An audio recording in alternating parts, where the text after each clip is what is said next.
ইসরায়েলের বিমানবন্দরে পাল্টা ক্ষেপণাস্ত্র হামলা করেছে হুতিরা। ইসরায়েলের সামরিক অভিযানের প্রতিক্রিয়ায় ইয়েমেনের হুতি বিদ্রোহীরা ইসরায়েলের বেন গুরিয়ন বিমানবন্দরে পাল্টা ক্ষেপণাস্ত্র হামলা চালিয়েছে।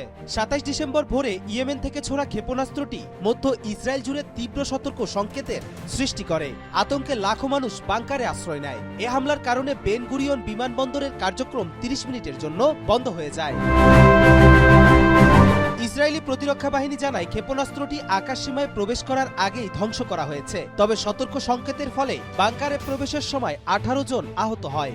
আহতদের মধ্যে ২ জনের অবস্থা গুরুতর। টাইমস অফ ইসরায়েলের প্রতিবেদন অনুযায়ী হামলার সময় ইউরোপ থেকে আসা ৪টি ফ্লাইটকে জরুরি ভিত্তিতে অপেক্ষায় থাকার নির্দেশ দেওয়া হয়। বিমানবন্দর এলাকার আশেপাশে বিমান চলাচল সাময়িকভাবে বন্ধ রাখা হয়।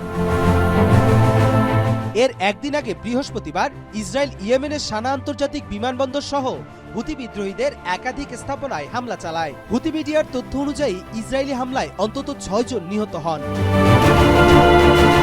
বিশ্ব স্বাস্থ্য সংস্থা WHO-র প্রধান তেদ্রোস আদানম গেব্রুয়াসুস ইসরায়েলি হামলার সময় সানা বিমানবন্দরে উপস্থিত ছিলেন। তিনি অল্পের জন্য প্রাণে রক্ষা পেলেও তার উড়োজাহাজের এক ক্রু সদস্য আহত হন।